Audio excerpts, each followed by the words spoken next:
This place is under new management.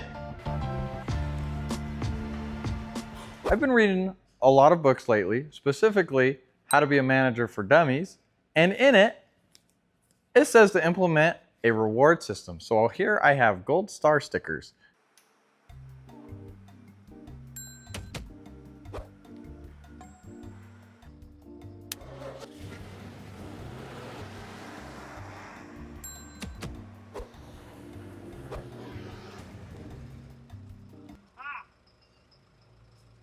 Give me their star. We're not handing out any freebies here. They need to get that working. You know? I think they're responding well to it. I don't like the star system. That star was stripped from me. I feel like I'm back in elementary school. I really like the star system. Rudy's a pretty good guy. As far as a boss, yeah, he's all right. Is he scary? No, I wouldn't call him scary. Longer his beard gets, maybe. A little bit scary. A boss? I think I make a great boss. I mean, when I come in the morning and I'm not here, they're just sitting around doing nothing. And then I start telling them what to do. Boom, they start listening. What can I say? These guys need direction. I mean, look at them. Colin, what are you doing? Nah. Take out some trash cans. See, he wouldn't have done that without me here. Rhett, where's your safety glasses?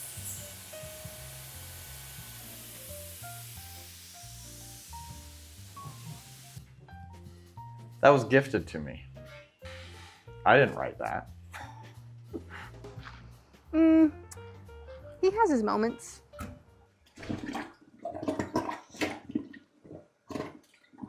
There you go. Gold star for you. Why are you even here? When Matt's Off-Road Recovery was becoming a thing, I was a part of it. I was working in the shop with my dad, and things were great. As time would have it, I eventually split off on my own YouTube channel adventure. And that chapter is still not over for me. However, since leaving my dad's channel and starting my own, the journey has taken me a little too far from home. My main shop is in Hilldale, Utah, which is about 40 minutes outside of Hurricane. And in case you're wondering, that's just far enough to not see any of your friends anymore. I got a little homesick. So as one door closes, another one opens. Feels good to be back in the banana. But I'm not here to do recoveries or to take anybody's job. Instead, we're gonna be taking over the whole shop. That sounds a little sinister, but this place is under new management. So the reason I'm here at Matt's Off-Road Recovery is not to change the whole structure of the place. Instead, it's to help with what's already going on, except just making it happen more efficiently. Now, I'm not saying I have my life figured out. However, what I do have going for me is my ability to manage builds and see parts that we're gonna need in the future before we're even working on it. So I'm not gonna be doing the primary maintenance, such as oil changes and air filter changes, but I am gonna be managing smaller projects, such as the banana right now needs hood pins, because we just changed how the battery was mounted. Those are on order. My primary job is still not to be working on these vehicles. It's to be managing those that are here already, that are capable of doing that, and just making sure that it actually gets done. My primary job is still going to be Rudy's adventure design projects, such as this convertible. And if you want to hear the story about how we got this and what I'm going to be doing to it, you can check out MORR Unsupervised. That video dropped not too long ago, and this car has quite a story. An excellent example of my role here at Matt's Off-Road Recovery is this 1988 GMC Jimmy. A few weeks ago, we picked it up from Salt Lake and we drove it down here to be transformed into one of the best giveaway vehicles you could possibly win. But it needs some work. That's my job. And a big project we've been working on is these big old silos. Must have taken a wrong turn at Albuquerque. There'll be more on these in the future. And for the past little while, I've actually been building my 1948 rat rod project here at Matt's Off-Road Recovery. And that's because I'm managing the shop in this whole building, so this is my new workstation. There's gonna be a lot of sad haters out there to find out that I didn't actually lose my shop. I let the lease up and I moved here. Would you say that this is an upgrade, or would you rather be in Hilldale still? This is definitely an upgrade. That's a good answer. Gold star. Oh, thank you. Why'd you put it right there? Oh, you're supposed to put a gold star. At the pace Zach's working on that thing, I'm sure we'll get this thing started in the next couple weeks and it's gonna sound awesome. For the next project, we're gonna go get my dad because he's gonna love talking about this one. Good times never seem so good. So good, so good. This was on the back burner up until a couple weeks ago. What's the next step? My manic personality keeps revolving through what I'm interested in all the time. And I'm back on this. A desert race car, Corvair based, and I need Rudy's help to do it because I'm busy.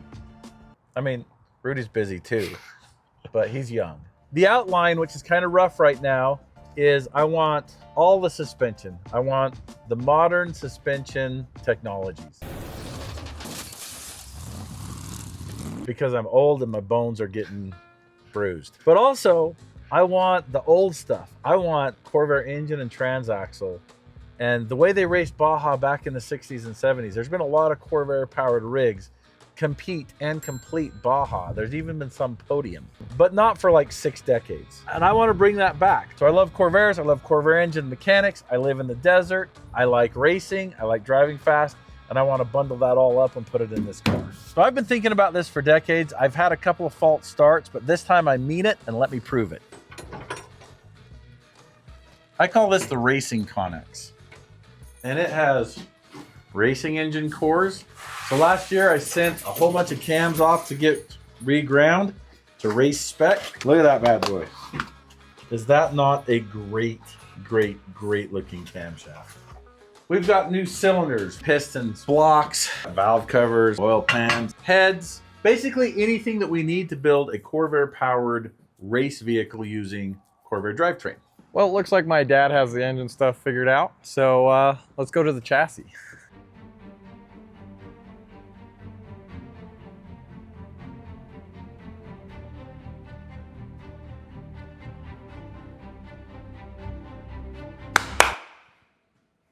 That was weird, wasn't it? All of these parts that you see back here go into custom suspension for Sweet Caroline, but not just one. We're actually building 2.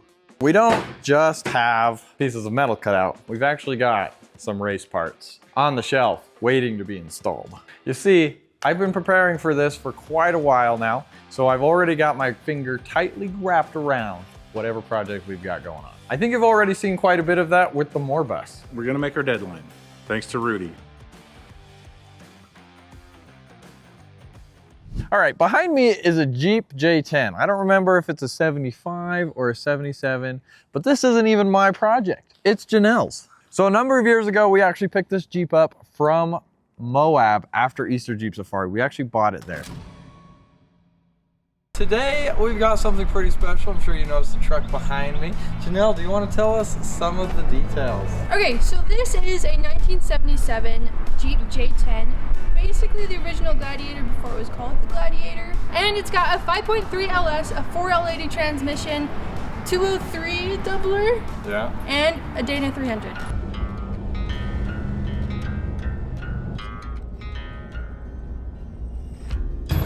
I'm flirting with empty over here.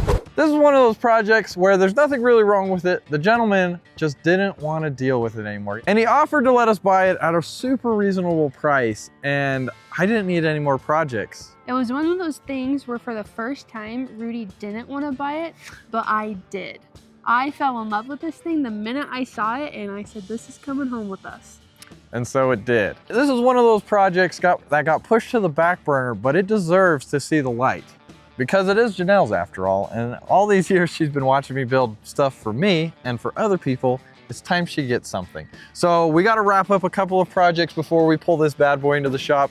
But rest assured, this is definitely on the agenda for next year. And if you think I have big ideas on projects, you should hear hers. We're looking at 600 horsepower, 30 inches of travel in the rear, something that can just eat up the whoops, something that I can jump, go fast in. It's gonna be so awesome. I'm so excited. I'm pretty excited to get started on this because we're gonna need a pre-runner for the Baja 1000. Rudy, I'm going to lunch.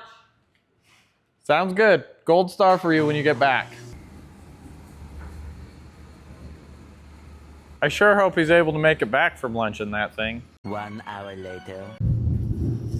It seems to be overheating.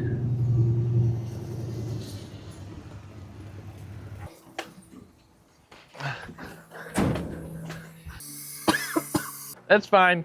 It's not on fire. False alarm. I think I need to get that fixed. Right after your other duties. Now that we're back from lunch, I would like to lay some conspiracies on the internet to rest about Matt's Off-Road Recovery. One of those is, do you need a Corvair to work at Matt's Off-Road Recovery?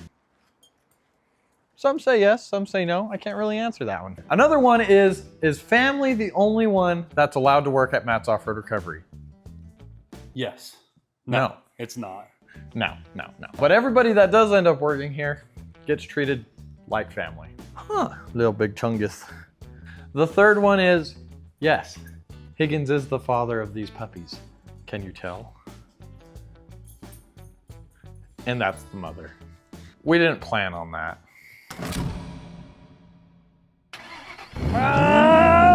Come on! No!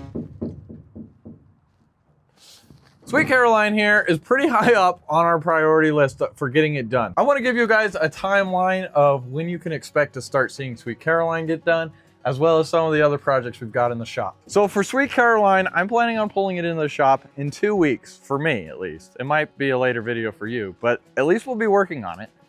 My twin turbo late 40s rat rod is getting worked on at the pace that I am happy with. So far, I'm loving everything about it. I'm just taking my time to make it exactly how I want it. Anyways, not much is gonna change around here. It's just now Zach, Janelle, and I help get to make more happen on the Matt's Off-Road side, as well as push all of the projects forward. Sure, there's plenty of people that are able to manage a shop like this. Sure, there are plenty of people able to manage custom off-road or on-road builds, but the hard part is being able to take my dad's ideas and the concepts that he has in his head and be able to put them into practice on the build. But what I am doing is helping keep everything in order in one spot. And unfortunately, if I got into a wreck and a coma, it would all be lost.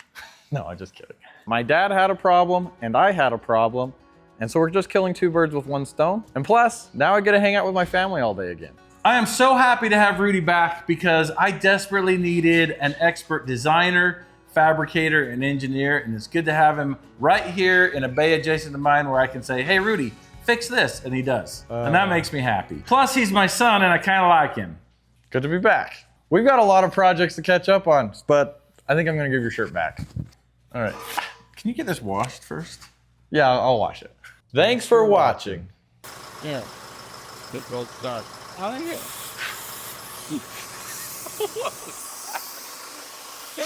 What was that?